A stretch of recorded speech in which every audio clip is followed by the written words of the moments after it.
You are listening to WTUZ Radio Podcast.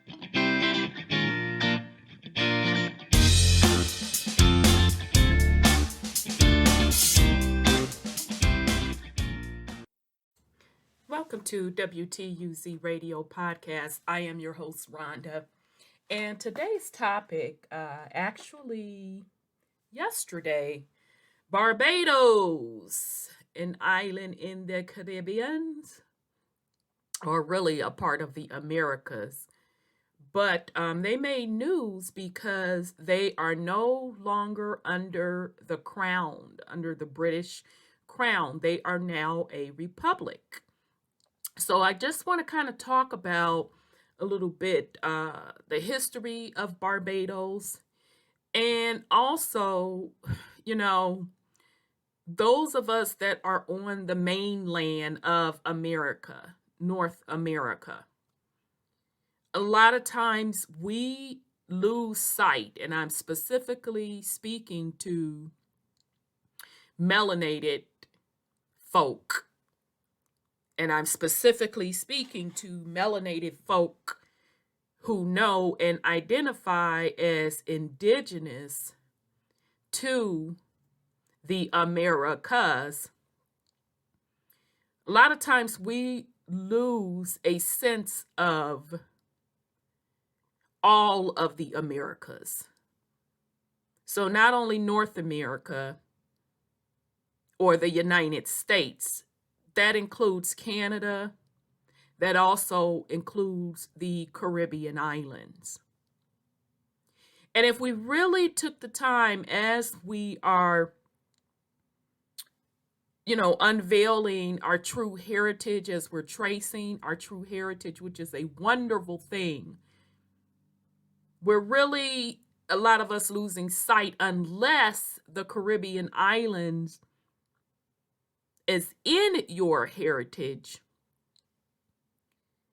We lose sight of the large scale of colonization, land theft, resource theft that occurred in the Americas. A lot of times we lose track of that those Caribbean islands still have the same issues and problems. As a matter of fact, I would even go to say that they are worse. Because even with the folks that are inhabiting the islands, which are 90% melanated and ruled by melanated folks, the true indigenous people to those lands in the Caribbean don't understand the true history. So you have a lot of them walking around thinking that they were imports from West African slavery and not understanding that the islands are primarily made up of Black Europeans, indigenous Black/melanated to the islands, and some, but very little, the smallest percentage of Africans. I think we lose the large scale of the amount of colonization that went on in total America, to the fact that now Barbados is just finally, quote, quote, getting to become a republic. So let's talk about it. Let's use a little technology here, and we are going to, let's bring up, excuse me, family. Let's bring up Barbados. becoming a republic. And like I said, this happened yesterday, so you can find it. It hit mainstream media. That's how I found out, of course. But of course, it was just mentioned briefly. You know how that goes. So this is from the website The Conversation. Barbados, after 4 centuries under the British Crown, former slave island, you know, that's the narrative they like to push, looks to bright new Republican future. Okay, so let's run it down. 55 years after gaining independence from Britain in 1966, Barbados has become a republic. And other Commonwealth countries where support for the monarchy is becoming more volatile than ever could well follow in its wake. The change to a republic has been a long time coming for the 300,000 citizens of the small Caribbean island nation. Mia Mottley, Barbados' century-left prime minister, has long advocated for the change. As far back as 2005, Mottley, then deputy prime minister, said that the Barbadian Labour Party was committed to holding a referendum on the issue. We feel that it is the right thing to do to have a Barbadian head of state. We accept that there was a concern that the government alone should not make that decision in this day and age, and we are therefore committed to expressing our views to the public and having them pass judgment on us. The vote was planned for 2008. Then the financial crisis hit, and the cost of holding such a vote was considered to be too expensive, so it was postponed.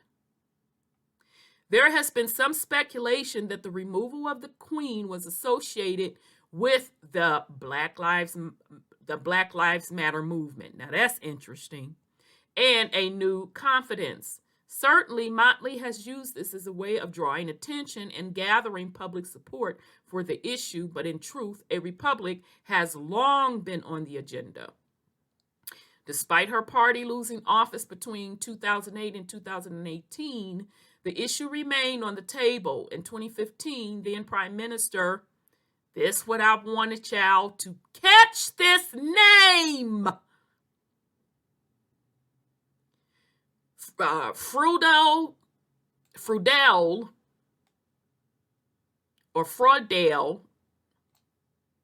Stewart. Let me back that up for y'all because we're going to get into this. In 2005, then Prime Minister Frundell Stewart from the center-right Democratic Party said that Barbados was moving towards a republic. He said, "We respect the Queen very highly as the head of the Commonwealth and accept that she and all her successors will continue to be at the apex of our political understanding. But in terms of Barbados' constitutional status, we have to move from a monarchical system to a republic form of government in the very near future."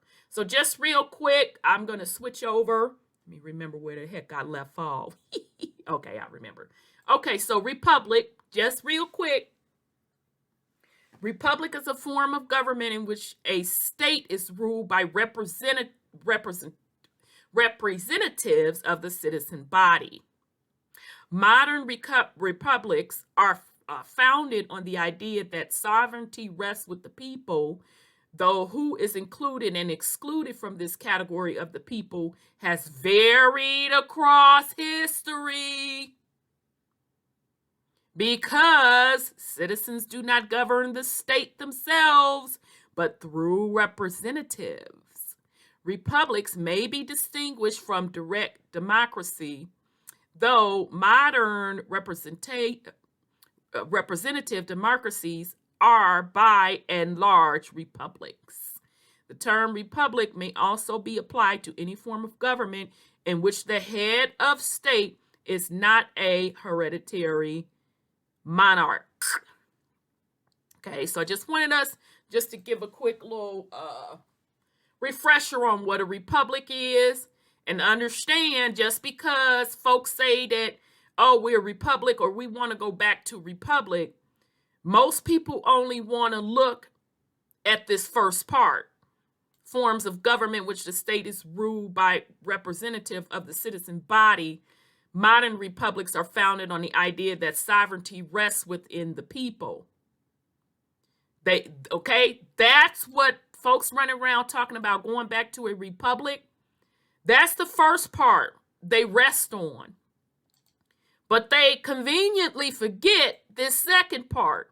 Though who is included and excluded from the category of the people has varied across history. Okay, so let's jump back over. So Frundell Stewart, remember that Stewart name? Some of you already know where I'm going with this. Said that he wanted it to go back to a republic. Motley's BOP won a landslide victory in the 2018 election, securing all 30 parliamentary seats, giving her administration carte blanche to proceed with plans to become a republic. In truth, this was not a contentious issue as both sides had espoused the Republican cause. This time, the decision was made without holding a referendum. Unlike the Pacific island of Tuvalu in 2008 and the neighboring St. Vincent and the Grenadines in 2009, the voters were not given a say. So y'all peeping game here of the other neighboring Caribbean islands, which are really just the Americas,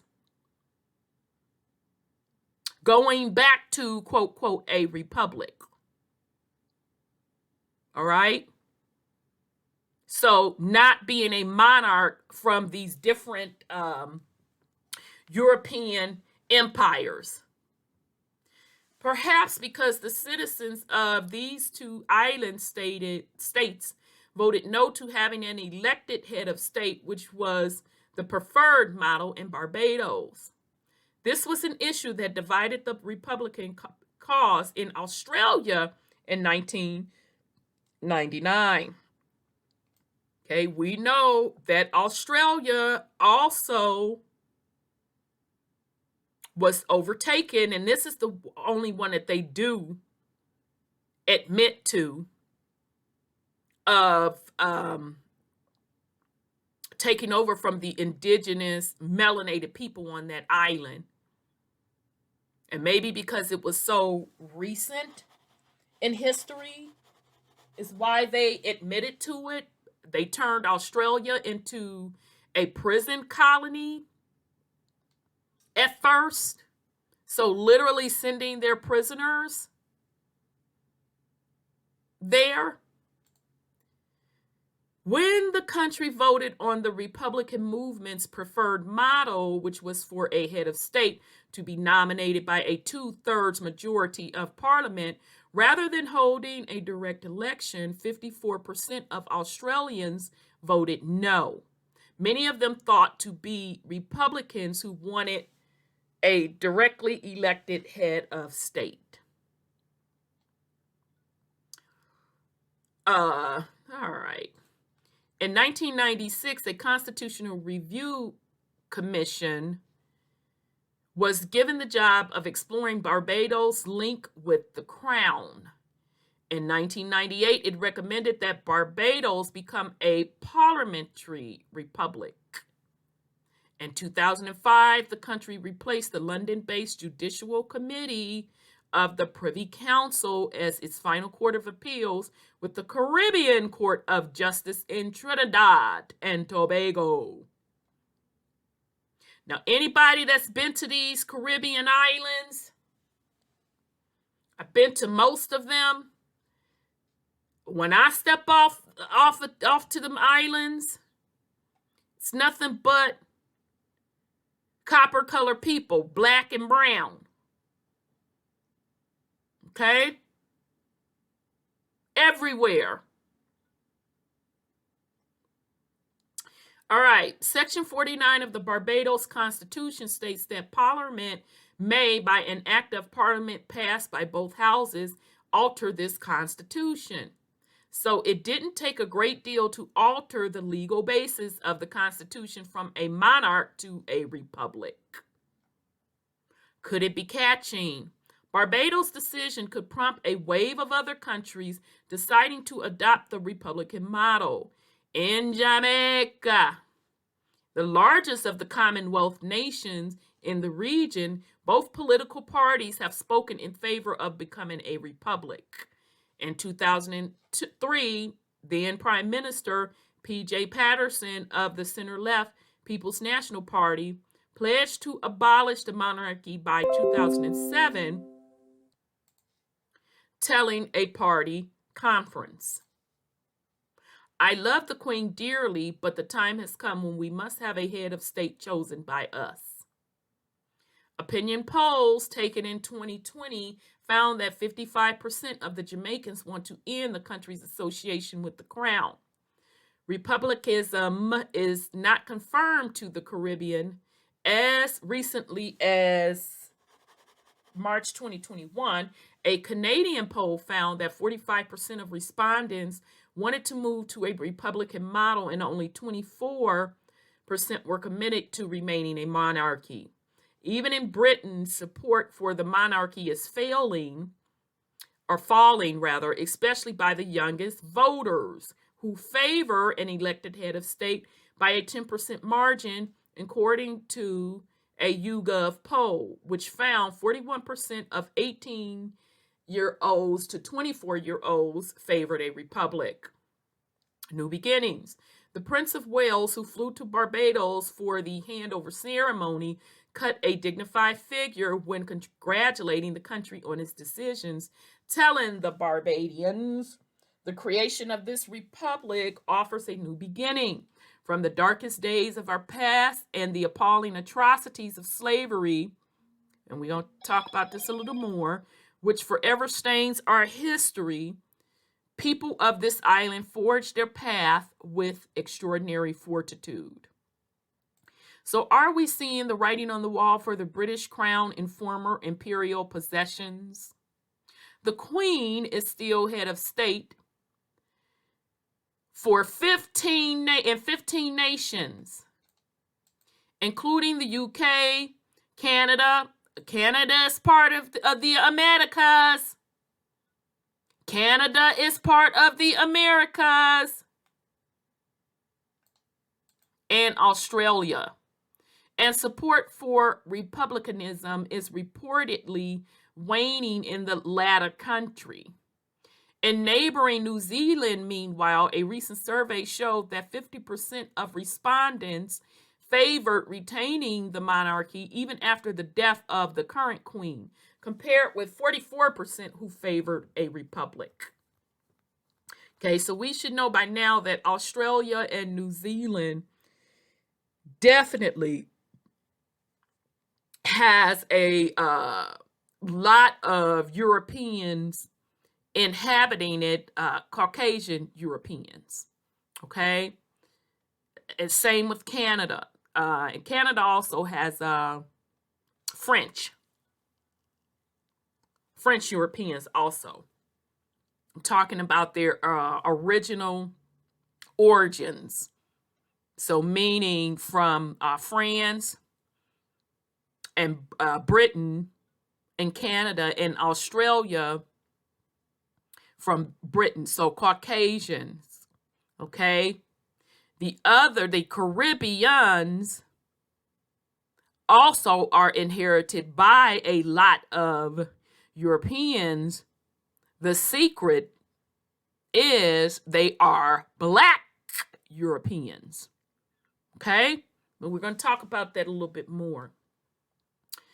Okay, this is a turnaround from a similar poll taken 2 years ago when 55% said they wanted to become a republic. The only thing these polls can tell us is that support for the monarchy in Britain's former imperial possessions remains volatile, and the chances are that the sun will set on the crown elsewhere before too long. Okay, so this is coming from theconversation.com, and it's titled Barbados. After 4 centuries under the British Crown, former slave island looks to brighten new Republican future. Okay, so take a sip of water. Let's get into some of this Barbados history. So this is from the British Civil Wars Commonwealth. So this is from the bcwproject.org. Barbados.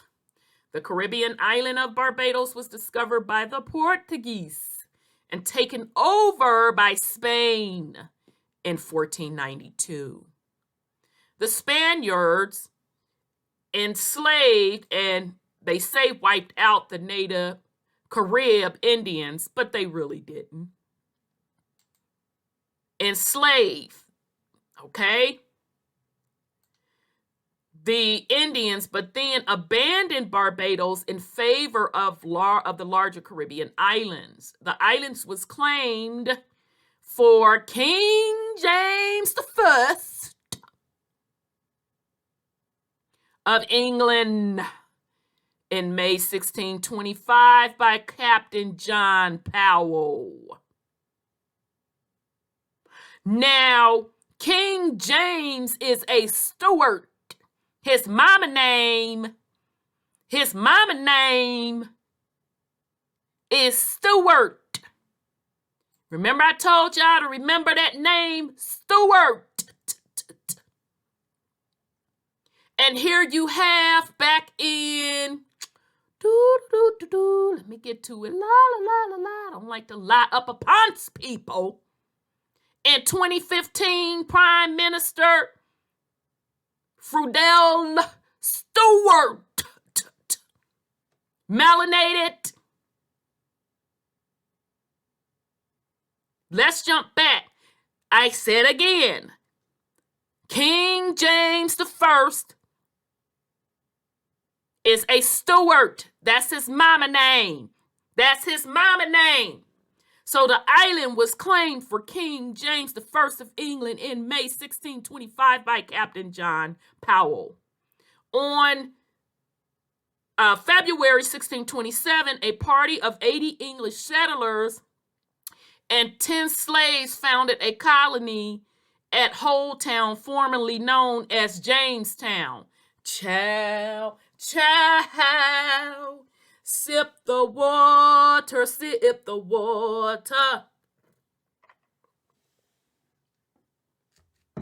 Chow. The colonists established the Barbadian House of Assembly in 1639. Land was allocated to speculators, and within a few years, much of the island had been deforested to make way for tobacco and cotton plantations. Arrah! Isn't this the same script that was used on the mainland in America, now known as the United States, where the Indians were enslaved and then land speculators, or land was allocated to speculators, and I call that the king's boys and them. And then they did what? They started deforesting. So that means cutting down trees, right? That means cutting down trees and terraforming, right? To make way for tobacco and cotton plantations. Now, the only difference is on the island of America, or the island of the mainland, let's just call the United States the mainland. Only difference is the indigenous Indians were already growing tobacco and cotton. Okay? But they saying here that at first the Portuguese say love. The Portuguese were there first. Then Spain came in. All of this is the same script. All of this is the same exact script that happened on the mainland / the United States of America. Then it was taken over by Spain. Then King James came on the scene. And with a party of 80 English settlers and 10 slaves. Now, I'm just guessing. This just me guessing. I am using deductive logical reasoning, because if they were planting tobacco and cotton,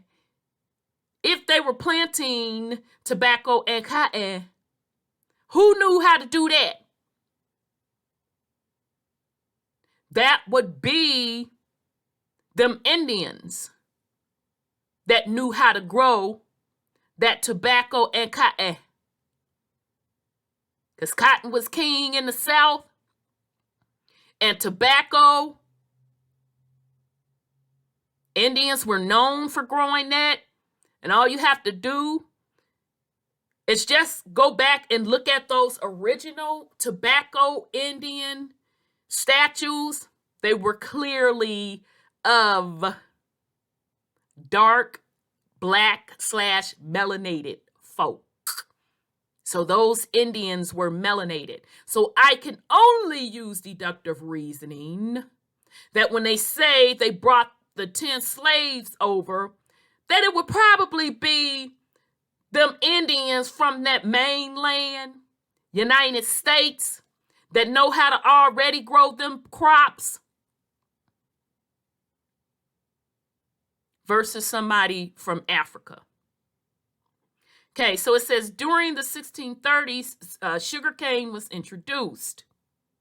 Okay, so I'm not sure what the sugarcane, if they went over to other islands, maybe Cuba, one of the other islands with the sugarcane, although in the South, they deal with sugarcane also. Off the coast of Carolina, they also deal with sugarcane. Okay? Sugar became the island's principal industry, and Barbados dominated sugar production in the Caribbean until the 18th century. Now, they say, because they got to give you the slave narrative. That's why it's important to read between the lines. When you understand the events in history, you can read between the lines, and then sometimes you'll get lucky and they'll just come out and directly say stuff. So they said at first, labor on the plantation relied on what? The indenture of servants.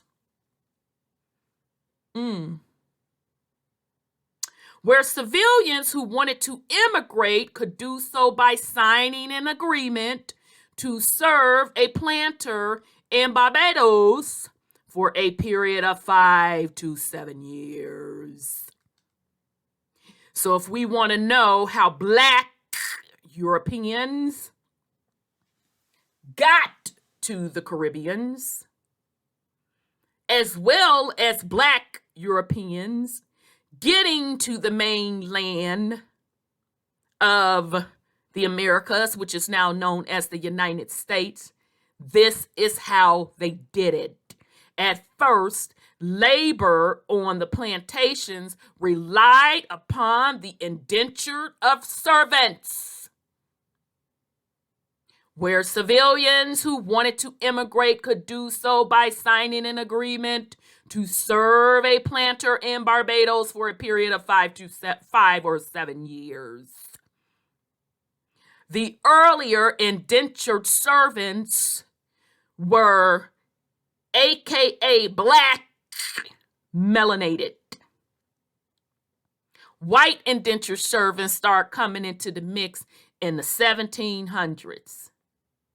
But most of the indentured servants, the original ones, were black / melanated, and they were European.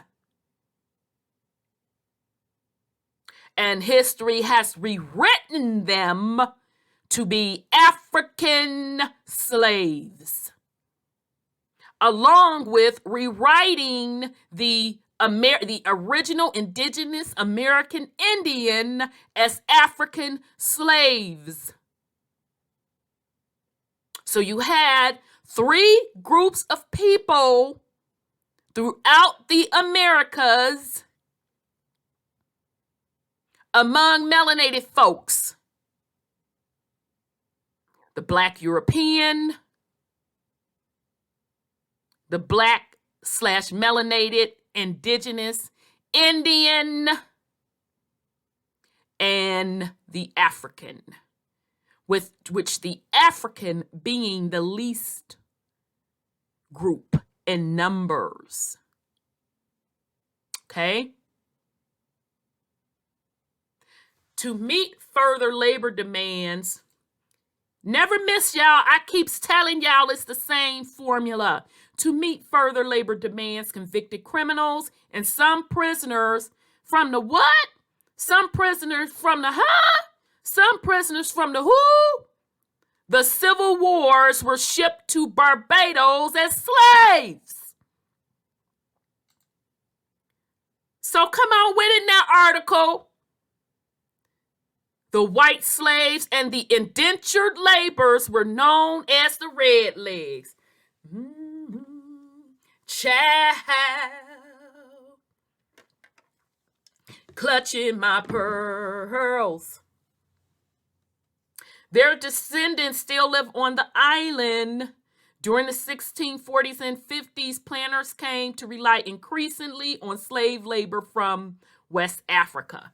Now, this last part has yet to be proven with the records. The records do not reflect the millions and millions of slaves coming over to the coast, from the coast of West Africa to the Americas. What we see when you go look at the records and you go to the Library of Congress, what you see specifically are the transporting of slaves from the mainland, or the main island, which is now known as the United States, to the Caribbeans. You see more of that transporting than you do slaves coming from West Africa. Okay? And why would they need to when they already had a population of Indians that they had even either made agreements with to do business, or who had lost the wars and became prisoners of wars and went under labor contracts, and or was just flat out enslaved? Plus them importing their own people. So why would they need to go all the way over to Africa to get all of this labor when they already had a built-in labor population? Their own folk. Okay? Because Europe had become a place of poverty with the mismanagement of those monarchs. So folks was like, oh, I got an opportunity to go work in new lands. Okay, I sign up for that contract, which they call indentured servants. And those particular folks were black. The earlier ones were black. Okay, so let's go, keep going. During the Civil Wars, the colony remained neutral and quietly continued trading with the Netherlands and New England. With the collapse of the king's cause in the British Isles, however, royalist refugees fled to Barbados. In 1650, Charles II confirmed the appointment of Lord Willoughby of Parham as governor of the island. When Willoughby's appointment was eventually accepted by the Barbadian House of Assembly, the Westminster Parliament passed an act to stop all trade between Barbados and England. Furthermore, the Navigation Act of 1650 attempted to prevent the Dutch from trading with the island. In 1651, a Commonwealth expeditionary force under the command of General at Sea Sir Charles Askew was sent to take control of the island. The squadron comprised 7 ships: Askew's flagship, the Rainbow, the frigate Amity, and 5 armed merchant vessels carrying about 860 men in all.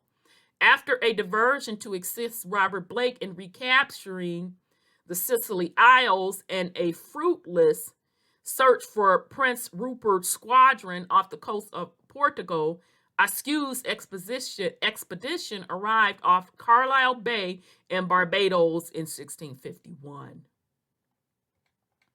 Okay, it's not that much. Okay, on the day after his arrival, Askew sent Captain Park and the Amity with 3 of the armed merchantmen into Carlisle Bay to seize a number of Dutch vessels that were trading with the colonies in contravention of the Commonwealth embargo. On October 17th, Askew summoned Lord Willoughby to surrender the island. Having mustered a force of 1,000 foot and 400 horse from the island militia, however, Willoughby rejected the summons. Askew's forces were too small to attempt an armed landing, so he set up a blockade in the hope that the loss of the trade would eventually bring the royalists to terms. The islanders believe a report that Charles II had won the Battle of Worcester and held a day of Thanksgiving on the 7th of November for the king's victory. However, Willoughby's remained defiant even after Askew had sent him a printed account from London of the true outcome of the battle and a letter from Lady Willoughby's urging him to surrender. So, child, he was like, oh, no, I ain't giving it up. So, Askew mounted raids on royalist positions in an attempt to increase the pressure on Willoughby. During the night of November 22nd, 200 seamen under the command of Captain Morris, who had led the assault on Tresco during Blake's campaign against the Scilly Isles, came ashore in a surprise attack on the royalist fort Holdtown. The fort was overrun, its guns sparked, and 30 prisoners taken. The Commonwealth landing party got away with no loss to themselves. Askew was temporarily reinforced on December 1st when the annual Virginia fleet arrived at Barbados, because remember, Virginia was part of the what? The original 13 colonies. The 13 black colonies set up by King James now. Okay? The fleet carried a number of Scottish prisoners taken at the Battle of Worcester who were beginning transported to Virginia as indentured laborers. See, I told you. I ain't gotta lie. So this idea that all of the slaves or laborers were from Africa is just not true.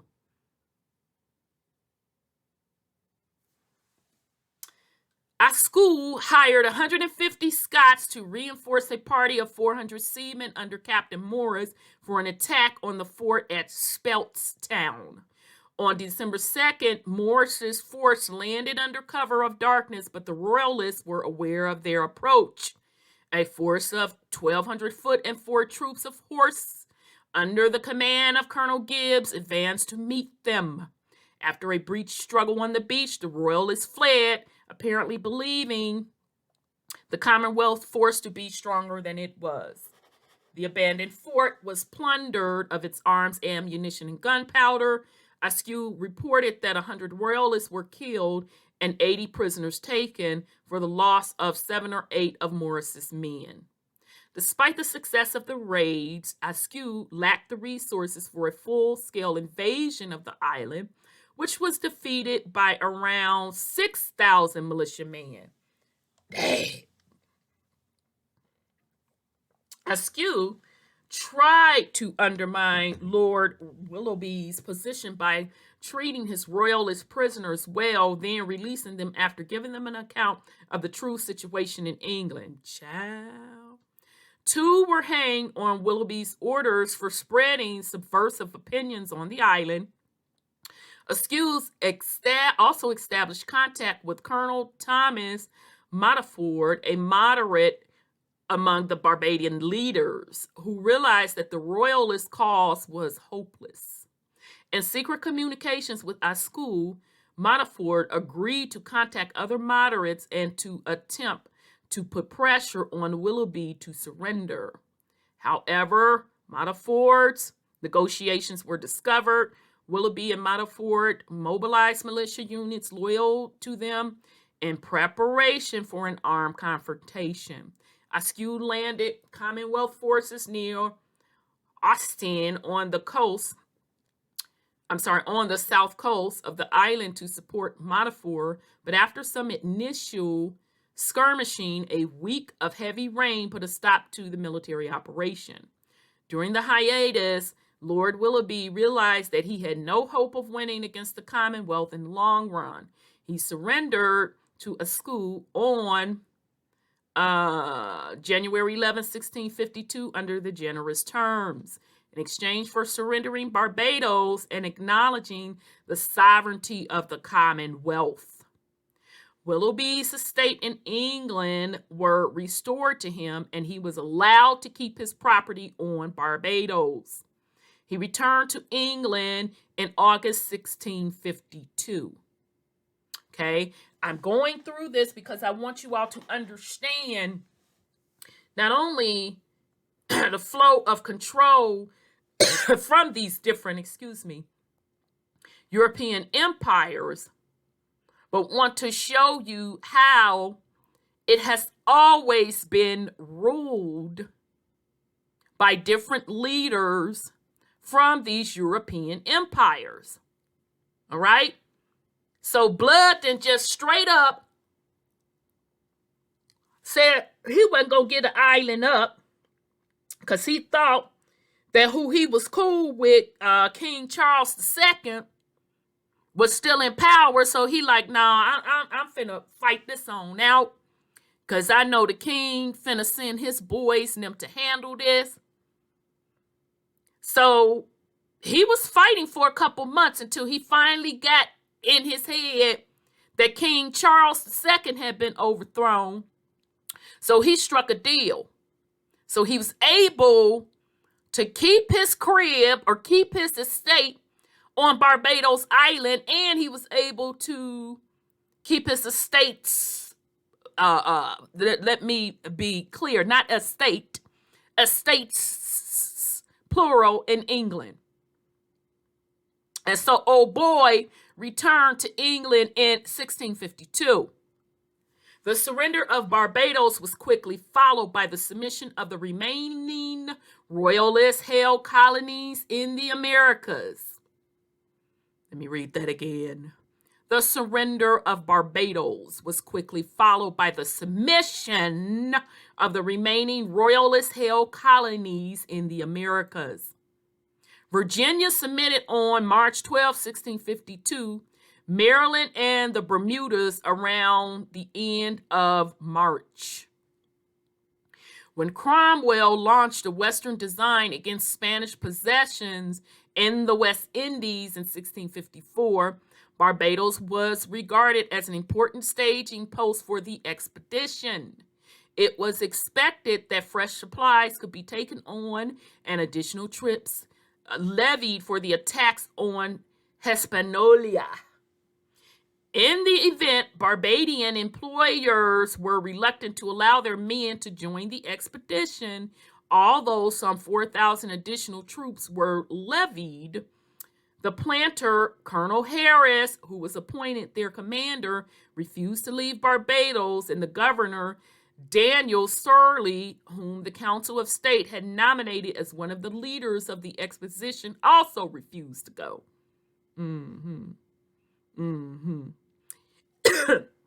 After the restoration, Lord Willoughby was reappointed to the governorship of Barbados. Excuse me.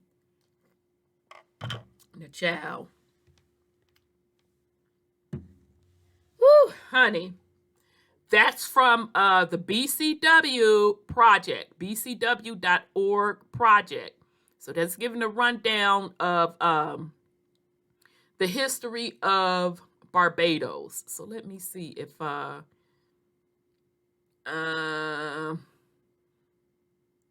okay, I'll have to check that out. I thought it was maybe gonna give me a different view.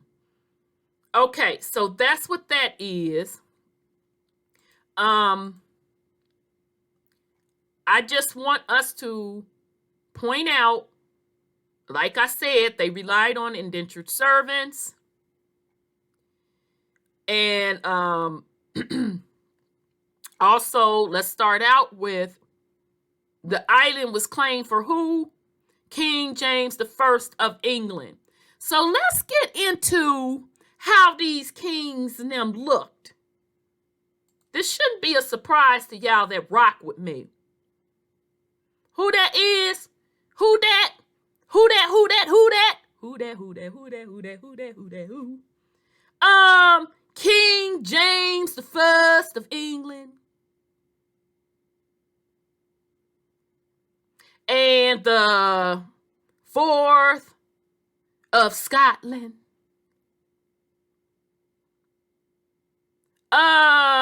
AKA black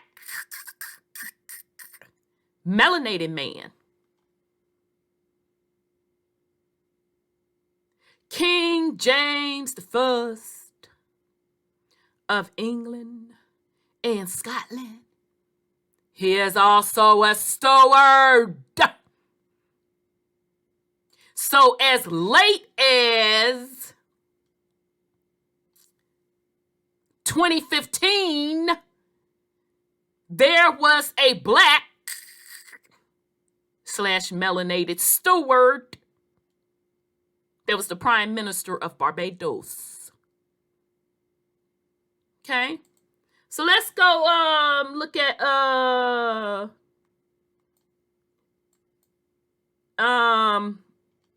here's the coin of whom?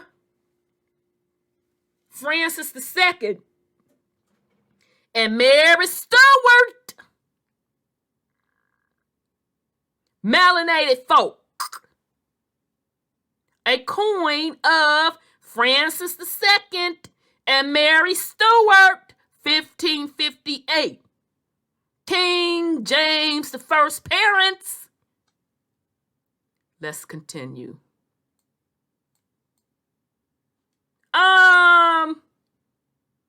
Charles II,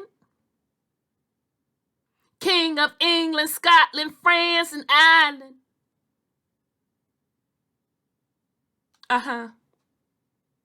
Let's continue. Another picture of Charles II. He must have loved to wear them wigs, baby. Child, I'm not even gonna go there. He loved his wigs. What was wrong with your natural hair, Charles, that you had to wear all these wigs? Child, let me continue. Just to remind you, this is King Henry VIII. Let's continue. This is another one of King Henry VIII.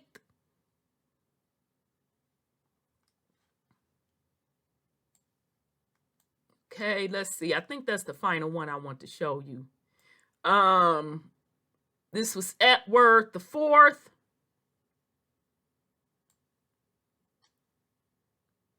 Okay, so this particular picture, Queen Elizabeth. And one more, because I'm going to run these toward the end. And then another one of Queen Mary. Okay? So I'm showing you that because out the gate, King James was a melanated man. King Charles II was a melanated man. He was also known as the Black Boy. So it would make sense that those original indentured servants coming over from Europe were black. The Black European. So it would make sense that the islands today, the Caribbeans, which really is just still the Americas, are still being ran by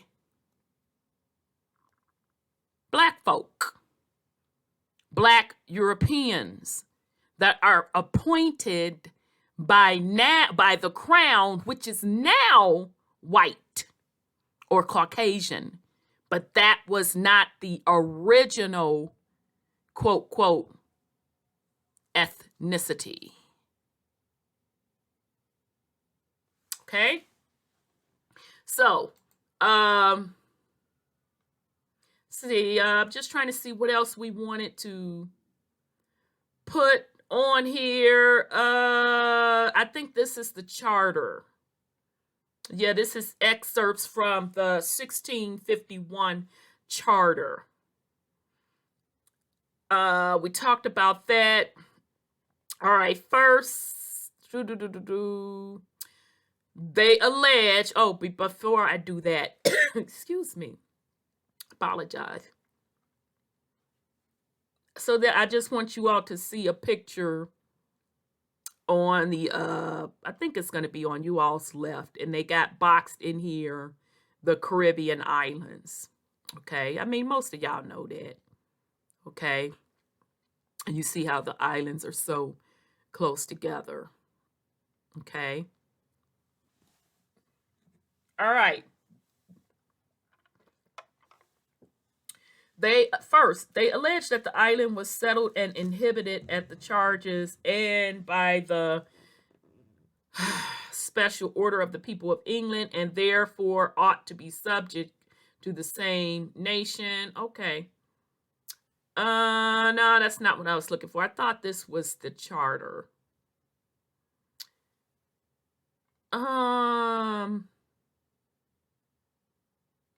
Oh, it is, but it's they just did this all wrong. I don't know why they didn't do it straight. Maybe I'm just not. I'm going to read it.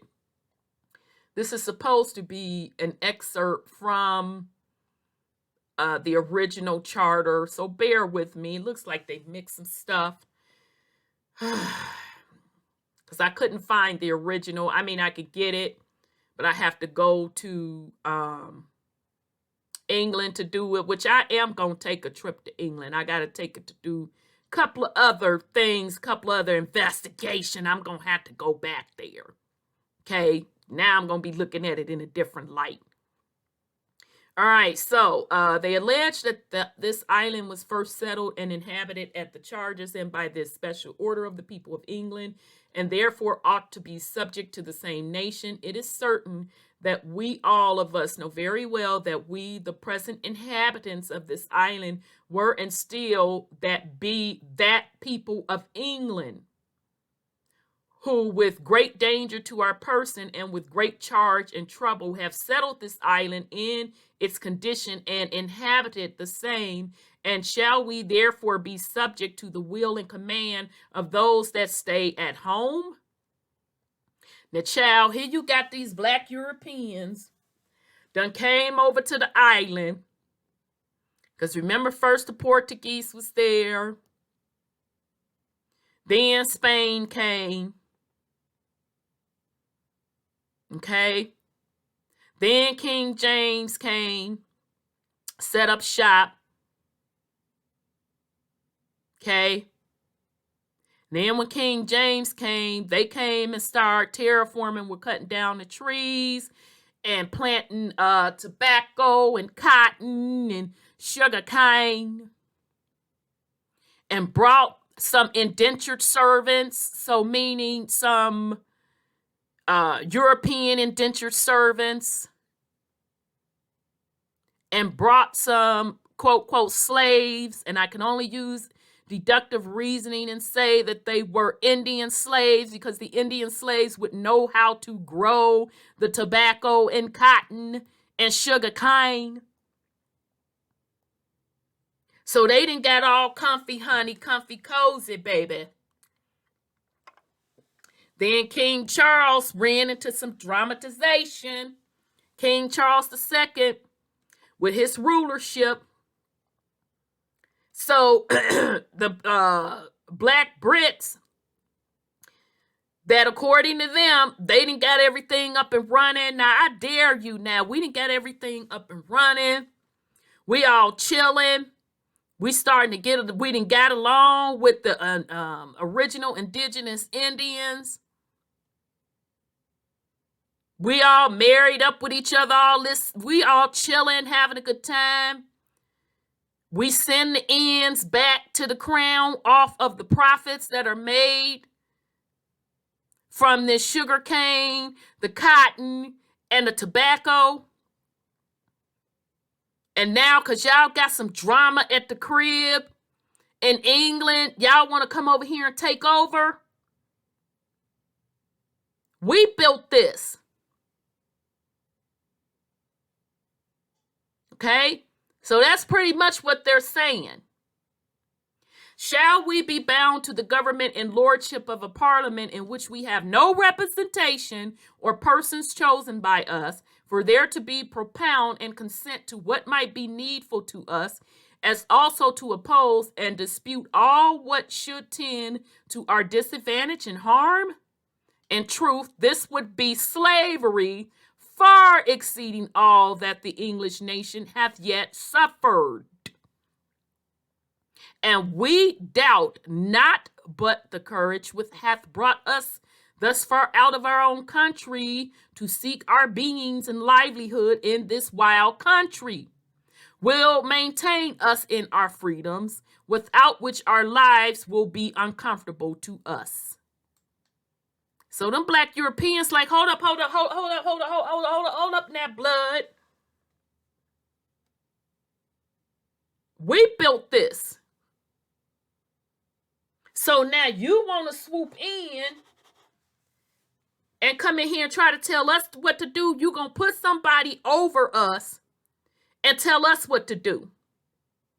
That's like being in slavery. / indentured servitude. We ain't no indentured servants. Secondly, it is alleged that the inhabitants of this island have, by cunning and by force, usurped a power in government. If we, the inhabitants of this island, now notice they are consistently saying inhabitants, not indigenous inhabitants, had been heard what we could have said for ourselves, this allegation would have never been printed. But those who are destined to be slaves may not enjoy those privileges. So again, saying, child, look, we ain't trying to be y'all slaves. Y'all ain't built this stuff up. We built it up. Otherwise, we might have said and testified with the truth that the government now used among us is the same that hath always been ratified, and doth every way agree with the first settlement and government in these places, and was given us by the same power and authority that New England holds theirs. Okay, so in other words, saying that King Charles II and originally King James I was the one sanctioned that. So they don't know nothing about nobody else coming over, taking nothing over. They don't know nothing about that. Thirdly, by the above said act, all outlandish foreign nations are forbidden to hold any correspondence or traffic with the inhabitants of this island, although all the ancient inhabitants, you peep game, the ancient inhabitants know very well how greatly they have been obliged to those of the Low Countries for their subsistence, and how difficult it would have been for us without their assistance. Child, let me sip my water and clutch my pearls. Now them Low Countries, that's them Carolinas, y'all. That's them Carolinas. Them ancient inhabitants. The melanated black Indians.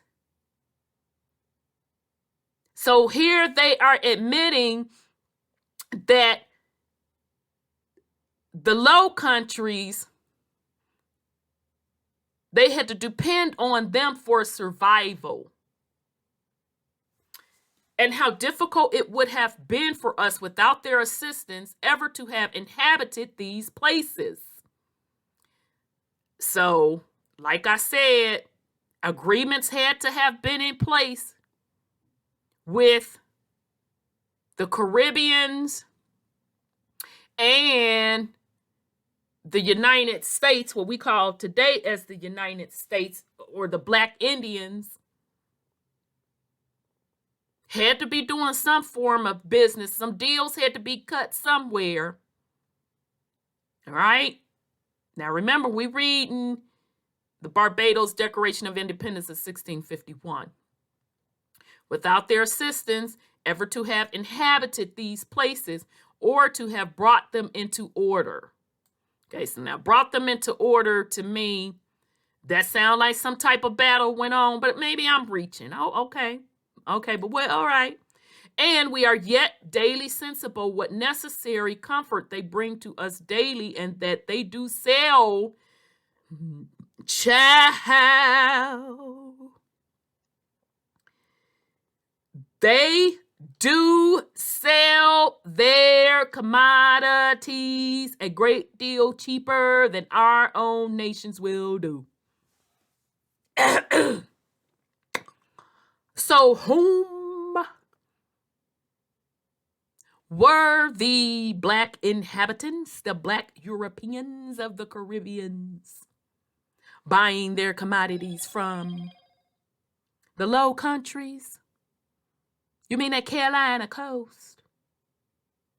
But this comfort must be taken, and let's make no mistakes. He specifically said the ancient inhabitants of the Low Countries. But this comfort must be taken from us by those whose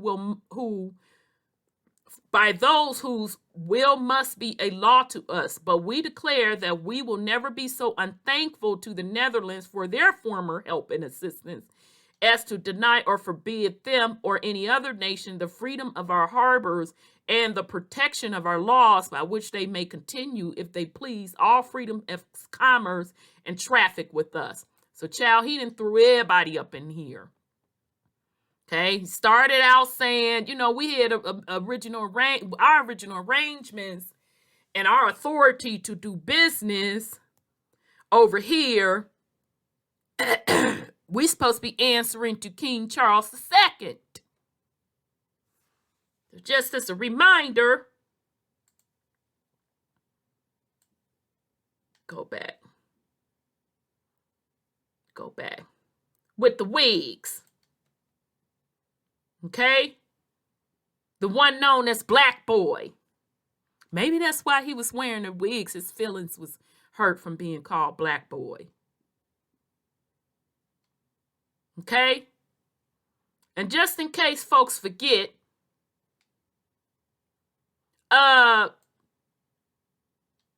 King James' parents, the stewards. His mother is a steward. And King James. I thought I had two pictures of him. I wanted the picture of him where he was older. It's in here somewhere. I know it's in here somewhere. So just to remind people. All right.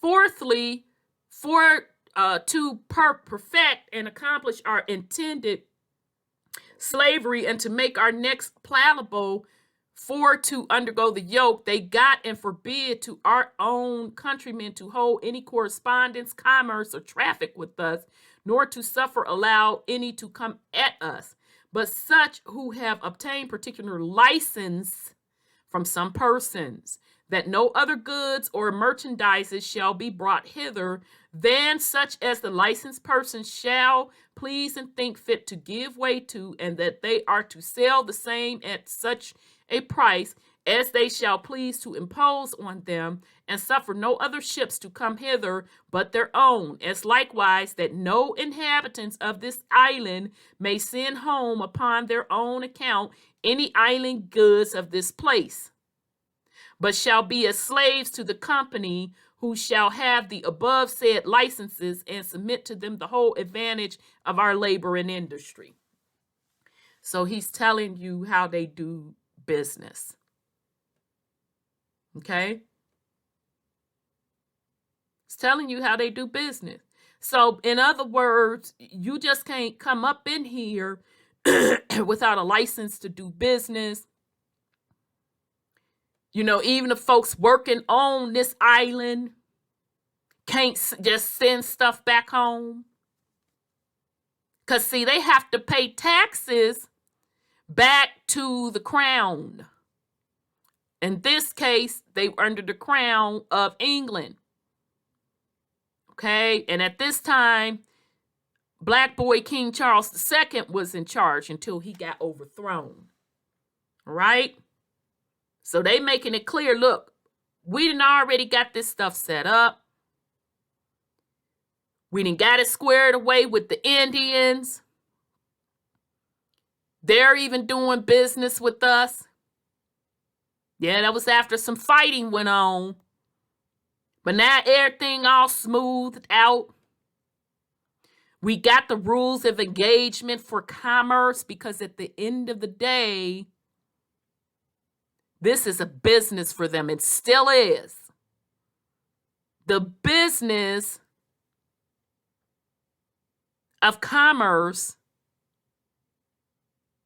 using the resources of the indigenous people of that land.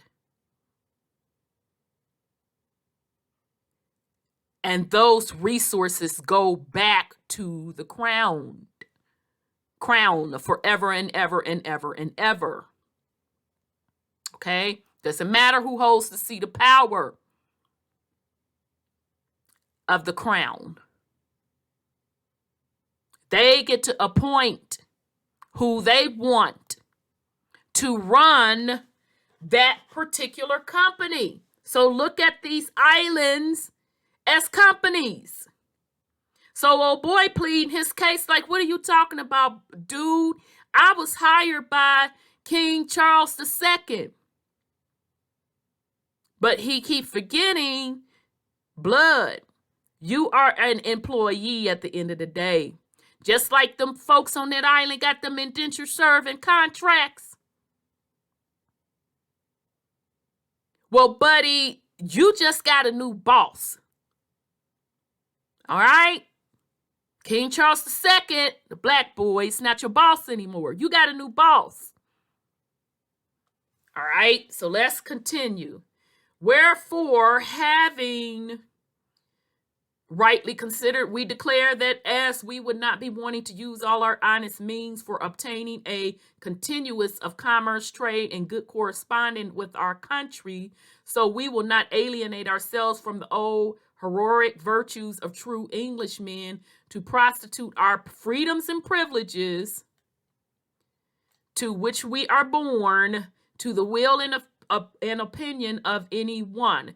Neither do we think our number so contemptible, nor our resolution so weak to be forced or persuaded to do so ignoble a submission, and we cannot think that there are any among us who are so simple and so unworthy minded that they would not rather choose a noble death than forsake their own liberties and privileges.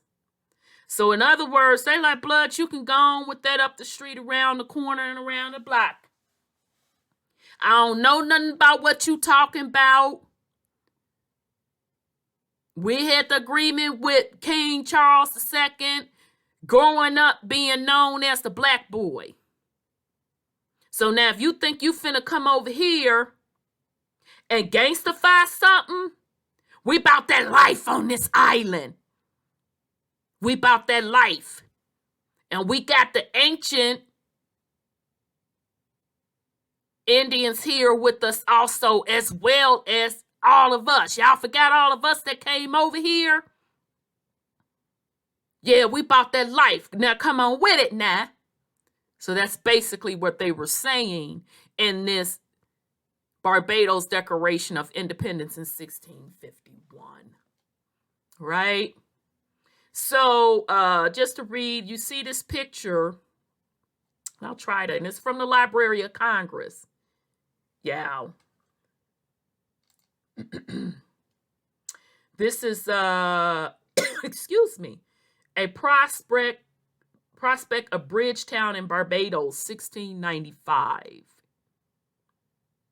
Okay, so y'all see the factory on to the little side there. So you see all in the back those mountains. I can't tell with these drawings. Well, remember they said that, where did we see that at? Was it up here? No, it was up here.